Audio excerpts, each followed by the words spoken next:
Comandante, welcome to Berkeley. Berkeley. It's the last communist stronghold in the whole pinche world. Back in the 1990s, I was clicking through TV channels, and I landed on this skit about a guy who brings the Marxist revolutionary Che Guevara back from the dead. I have so many things to tell you. I don't know where to begin. Basically, you're dead. It was a show by a trio of Latino comedians who called themselves Culture Clash. I cracked up when I saw this bit. A Chicano activist from Berkeley brings Che back to life, and then he's got to bring him up to date. Comandante, basically, there has been some good news and there has been some bad news. Tell me the good news. Bueno, Nicaragua had a Marxist government. ¡Que viva Nicaragua! But they were voted out of power 2 years ago. ¡Qué malo Nicaragua! We lost Czechoslovakia, Romania, and Bulgaria. ¿Qué? Yeah. What happened to Russia, the Communist Party? The party's over, Holmes. Get off! The Culture Clash guys have been on stage for more than 30 years, and they're still at it. They do skit comedy and full-length plays. I've been thinking about them lately because one of their best-known shows was called Border Town. It's a satirical look at the political fights over the U.S. border with Mexico. They staged the show back in 1998. The border was big news back then, but of course it's become even bigger news in the past couple of years. I will build a great, great wall on our southern border, and I will have Mexico pay for that wall. Yeah! Mark my words. Yeah! If the guys in Culture Clash say the news from the border was too big to ignore in 1998, how could they possibly ignore it today?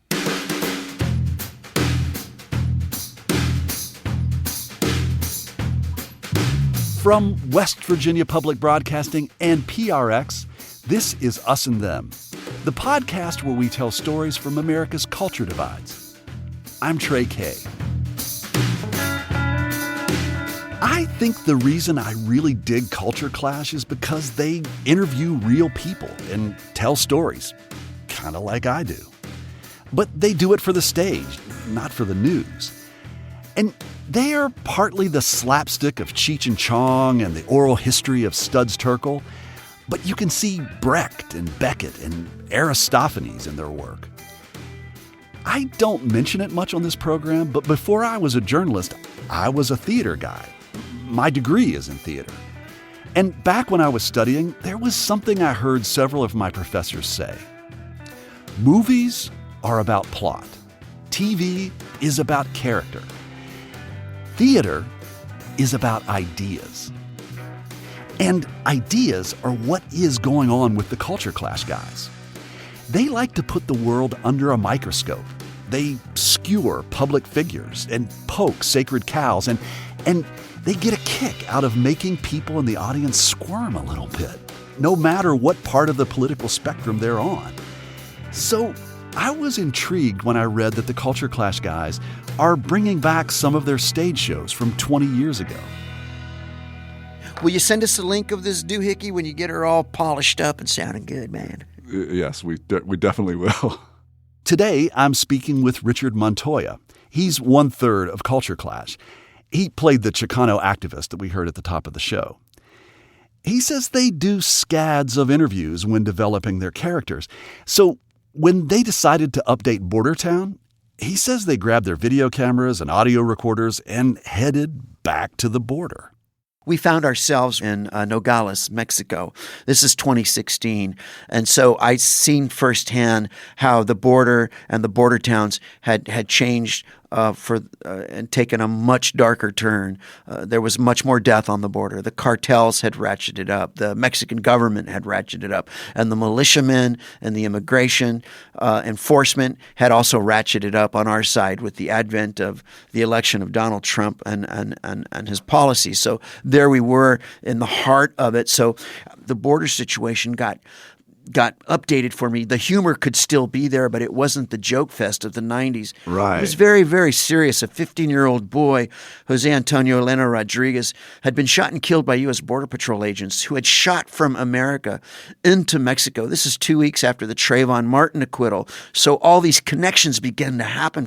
Richard's two partners in Culture Clash are Herbert Siguenza and Ricardo Salinas. The three of them conjure up all kinds of characters on stage. There's a white civilian militiaman who patrols the border with his AR-15. There's an African-American newspaper reporter who covers inner-city crime. In the updated version of Border Town, Richard steals the spotlight as Sheriff Joe Arpaio. I'm Joe Arpaio. Welcome to the Man Cave. Culture Clash interviewed Joe Arpaio while he was still sheriff in Maricopa County, Arizona. That was before he was convicted of contempt of court and then pardoned by President Trump. I am the proud son of Italian-American immigrant parents. My parents migrated here from Italy legally. They came in through Ellis Island legally, made a life for themselves in the Boston, Mass area legally. On stage, the scene is an extended monologue. The sheriff paces his office and tells his story to a woman holding a video camera, which is pretty much what happened to Richard Montoya and his crew in real life. He says they were really surprised when Sheriff Arpaio approved their interview request. And I told our group, look, we're all lefty theater artists from San Francisco and L.A. We wear that proudly on our sleeve. But I did tell our crew,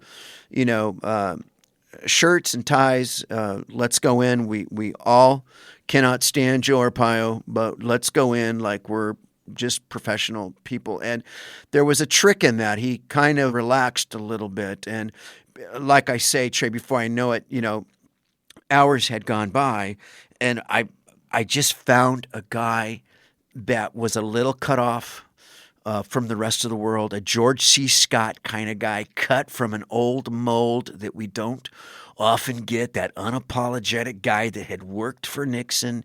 He had worked for the DEA in Texas. This guy knew where the bodies were buried, and it just took a matter of time. After all the BS, he just started to spin that yarn, and his paranoia became evident. So there's a Shakespearean-level drama going on there that if I go in there just hating the man, I won't get any of that. I wasn't going to fall in love with him either, but he got to me, Trey. And it's that thing right there, why I love these Culture Clash guys. I find them very us-y and them-y in their approach. I mean, sure, Richard and his team have an opinion or a slant. He makes it clear from the get-go that he doesn't like Joe Arpaio. And based on that dislike, he could have developed his piece based on things that he'd read from news articles. And his portrayal of Arpaio probably would have been more two-dimensional and cartoonish. But Richard did his own research. He gets the story from the horse's mouth. And in doing this, he suspends his preconceptions with the hope of getting something deeper. Now, did he do a 180 and begin to love Joe Arpaio? I think not. But what he gets is a richer, more nuanced understanding of Sheriff Joe. And I love this. Richard told me that before he came in for the interview, Sheriff Joe's team did a little research on him. They had Googled me a little bit. So he's like, oh, your father fought in Korea, huh? He goes, yeah, I fought in the Battle of Incheon, and I feared that he played me, which he did a little bit, and he played me a little bit like a fiddle. And I love that Richard felt like Arpaio played him. I mean, as I said, Richard could have stayed at home and based his Arpaio character off of news clippings, but he didn't. And Sheriff Joe could have rejected the interview request from a lefty Chicano thespian, but he didn't. These guys got into each other's space and risked breathing the same air. And getting played is part of the risk of making an intimate connection. But in the end, Trey, I got to play him, that well-heeled Anglo audience. Many of them probably found themselves stomaching Donald Trump. This piece hit them, I think, especially hard because we could expose the charming devil for who he was. You writers, you lefty liberal journalists, you chroniclers like to come into my office decade after decade and try to find some dirt on Joe Arpaio. You like to dig in my background, find some sexy stuff, but you never could. I've been married to the same gal for 57 years, so the only way to go after Joe Arpaio is to lie about him, say that I'm a racist and a profiler and a misogynoir and all this nonsense. But I'm still here. I'm still standing. God's walking out and looking out for me, smoking Joe, still here. When I ran the DEA in Texas years ago, we ran full boogie along the border, posse comitatus, Stetson hats, the holsters, the ponies. We were stemming that tide of the brown tar Mexican heroin that was coming in from Matamoros right directly into Brownsville. So we did a terrific job. We had the presidents calling me from Mexico and Richard Nixon calling me, phone ringing up. Those were exciting times, terribly exciting times. And I tell you what, damn phone's not ringing so much anymore. Sometimes I got to check it. People aren't calling as much as they used to. They say that Sheriff Joe is toxic. I cost the people too much money. No one's calling me to say, hey, Joe, why don't you chime in on the midterms? How about an endorsement, Joe? Hey, Joe, how you doing? Hey, Joe, where are you going with that gun in your hand? None of that sort of stuff. Hey, Joe, why don't you come to John McCain's funeral? Nothing like that. There's something about Richard's portrayal of Joe Arpaio that I find really moving. And I guess it comes from the process of listening to Arpaio and boiling him down to his essence, and then interpreting the character to an audience in a way that reveals in a way that I think can only happen in theater. The person's craziness and humanity all at the same time. In the end, we see Joe Arpaio as a lonely old man who's disconnected from his power. We were told we're getting 15 minutes with the sheriff, And the truth is, his phone didn't ring in the 2 hours we were there. We almost had to cut him off, because they kept him hermetically sealed in his bunker, and his office was beautifully appointed. Really a cement bunker on the top floor. And I mean cement and glass and all the accoutrement of a man who'd been serving the people for 40 years.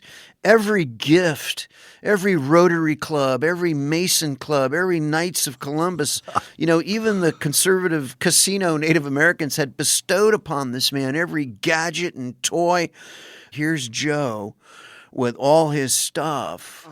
I don't know why they want to give me so much crap. It's a pain in the keister, quite frankly. But I have to receive all this stuff with a modicum of grace, you understand. But it looks like the Southwest threw up on my credenza over here, like the goddamn Rose Bowl flea market, But this is the private VIP invitation only to the Christmas party at Breitbart for Steve Bannon. Mr. Trump, give me the hat there. Oh, this is great here. The National Rifle Association of Arizona give me this Thompson machine gun, you see. This was used in 1934 to capture John Dillinger at the Congress Hotel in Tucson, AZ. Rat-a-tat-tat. Goddamn, them are the days. Well, you just shoot them up, bang them up, And it got a wonderful inscription here. It says to Sheriff Joe, that's me, stand your ground, open carry like Dirty Harry. Isn't that nice? That's a depiction of Sheriff Joe Arpaio from the 2018 production of Border Town Now by Culture Clash. I'm Trey Kay, and you're listening to Us and Them, which is supported in part by the West Virginia Humanities Council, the CRC Foundation, and the Daywood Foundation.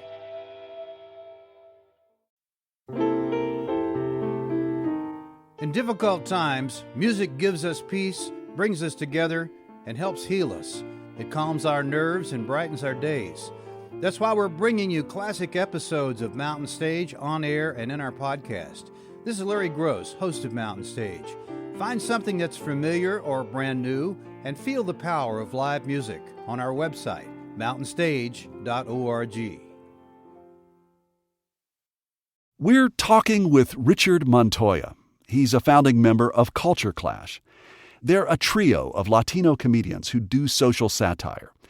They got their start back in 1984. These were the halcyon days of performance art and stand-up comedy all at the same time.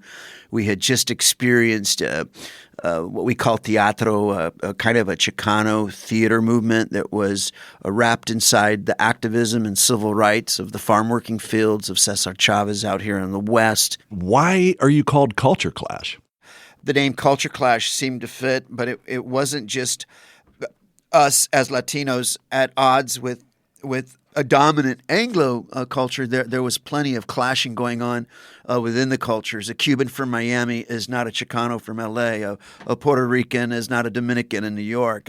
And then we began to explore these different parts of the country and become fascinated with exactly that. Well, what is a Haitian in Miami? What is a Jewish person on the Lower East Side? What is an Anglo-Gentile in the South? And we kind of got out of our navel-gazing of our identity politics of Chicanismo, and we started exploring the world by exploring America. American culture. And our show is called Us and Them, so you weren't just kind of segregated over into Chicano culture. You were looking to kind of embrace all of America, right?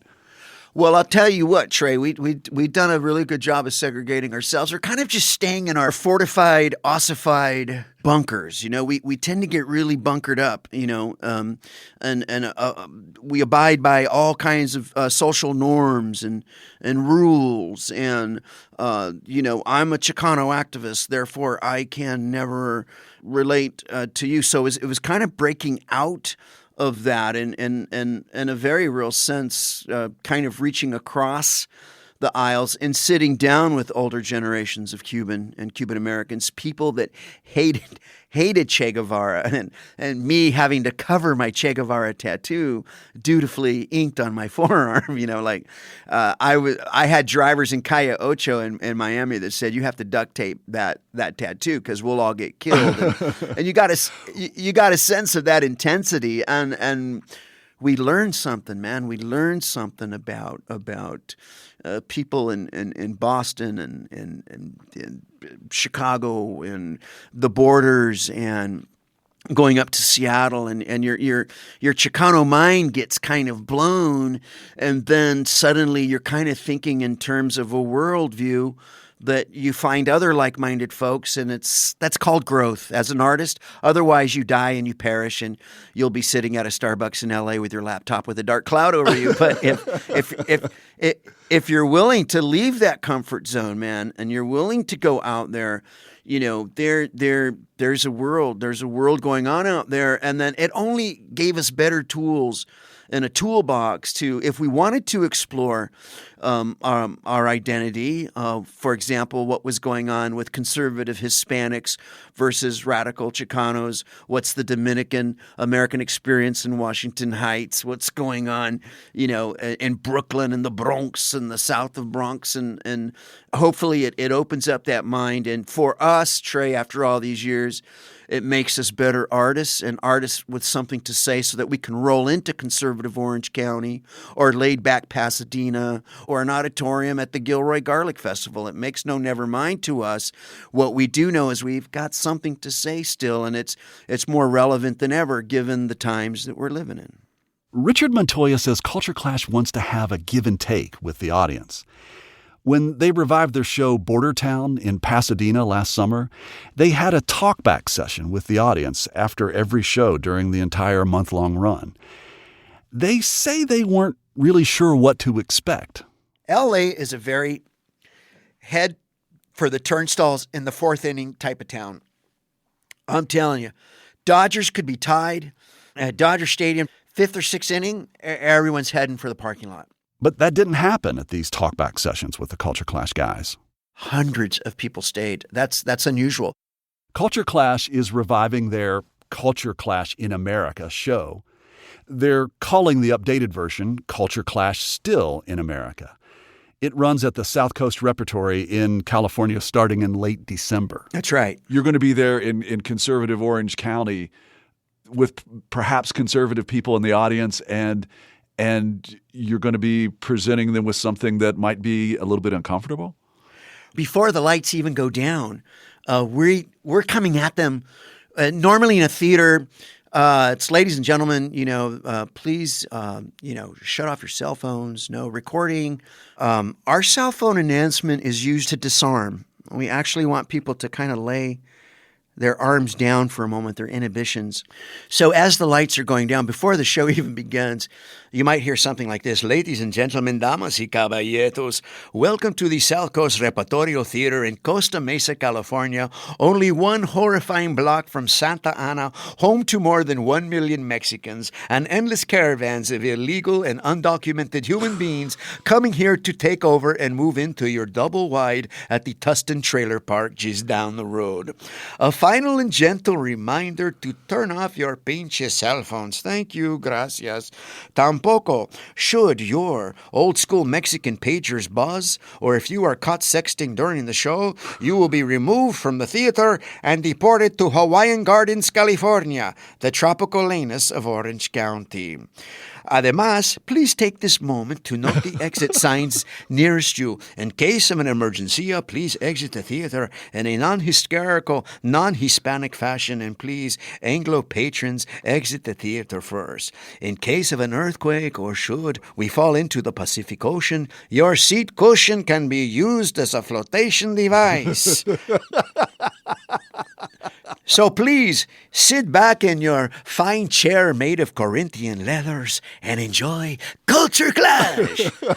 So we get a few laughs before the show starts, That's our Borscht Belt, that is our history. That's coming right from the comics in us, and Costa Mesa, one of the richest zip codes in Southern California, meaning the country, is one block from 1.5 million Mexicans in Santa Ana. And the police forces are different and the dynamics are different.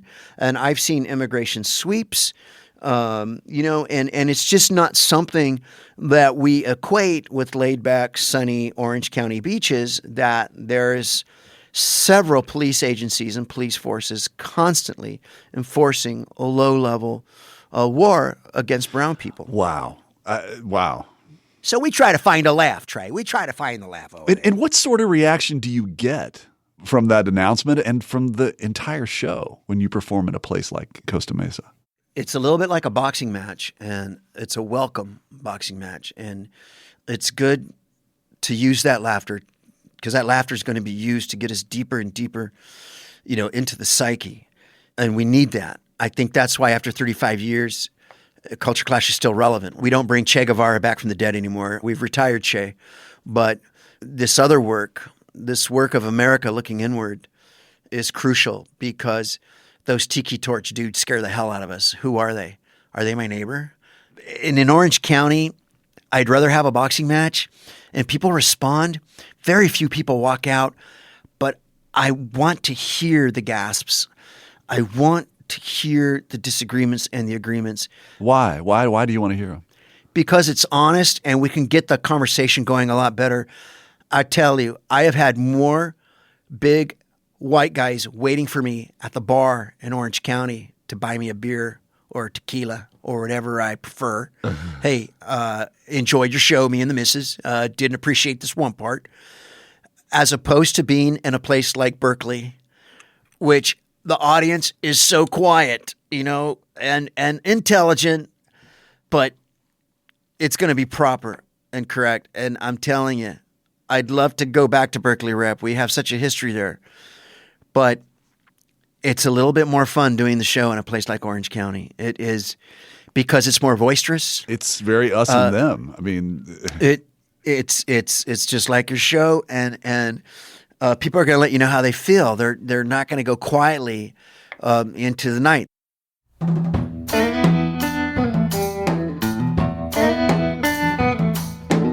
That was Richard Montoya of the satirical comedy group Culture Clash. Their new show, Culture Clash Still in America, will be on stage beginning December 30th at South Coast Repertory in Costa Mesa, California. You've been listening to Us and Them. Our team for this show is me, Trey K, Chris Julin, and Loretta Williams. Special thanks to Tanya Thompson of South Coast Repertory in Costa Mesa, California, and Mark Maxwell of KPFK in Los Angeles for helping us speak with Richard Montoya. Michael Lipton and Tristam Lozow wrote and performed the Us and Them show music. Mark Lerner designed our logo. The wonderful people at PRX and West Virginia Public Broadcasting make Us and Them possible. So do grants from the West Virginia Humanities Council, the Corporation for Public Broadcasting, the CRC Foundation, and the Daywood Foundation. Us and Them was originally developed with assistance from the Mentorship Program at AIR, the Association of Independents in Radio. We'll see you next time on Us and Them.